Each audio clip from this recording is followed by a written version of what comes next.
termasuk Cilegon. Setelah berhasil melemahkan kekuatan politik Kerajaan Banten, Belanda mengambil alih kendali atas wilayah strategis di sekitar Selat Sunda untuk mendukung kepentingan ekonomi dan militernya.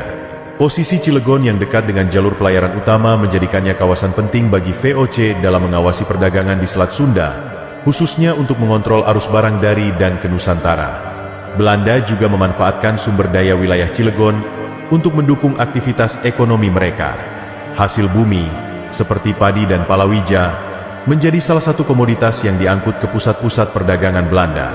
Selain itu, Cilegon mulai difungsikan sebagai titik logistik bagi kepentingan militer, terutama untuk menjaga stabilitas jalur perdagangan yang melewati Selat Sunda.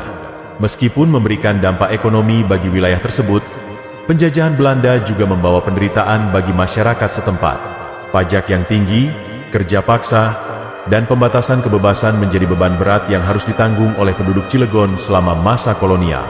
Hal ini menjadi salah satu pemicu perlawanan rakyat di kemudian hari.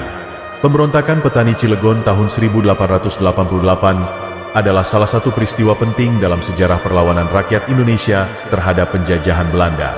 Perlawanan ini dipicu oleh tekanan yang berat dari pemerintah kolonial, termasuk pajak yang mencekik, kerja paksa, dan diskriminasi dalam kehidupan sehari-hari.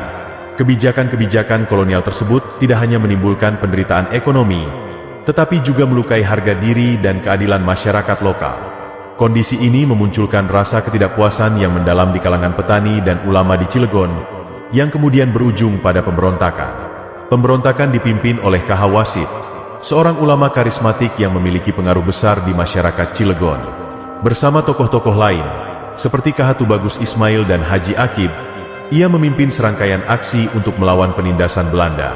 Gerakan ini memiliki akar kuat dalam semangat keagamaan, di mana perjuangan melawan penjajahan dianggap sebagai bagian dari jihad. Meskipun pemberontakan ini pada akhirnya berhasil dipadamkan oleh Belanda dengan kekerasan, semangat perjuangan yang ditinggalkannya terus hidup di hati rakyat Cilegon. Peristiwa ini tidak hanya menjadi simbol perlawanan terhadap penjajahan, tetapi juga menggambarkan keberanian masyarakat lokal dalam memperjuangkan hak dan martabat mereka. Pada awal abad ke-20, pemerintah kolonial Belanda membangun jalur kereta api di wilayah Cilegon sebagai bagian dari rencana besar mereka untuk memperkuat infrastruktur transportasi di Hindia Belanda. Jalur kereta api ini dirancang untuk menghubungkan daerah-daerah penghasil hasil bumi di pedalaman Banten dengan pelabuhan-pelabuhan utama di sekitar Selat Sunda. Dengan adanya kereta api, pengangkutan hasil bumi seperti padi, palawija, kopi, dan rempah-rempah dari Cilegon menjadi lebih efisien dan cepat, sehingga meningkatkan produktivitas ekonomi wilayah ini. Selain untuk mengangkut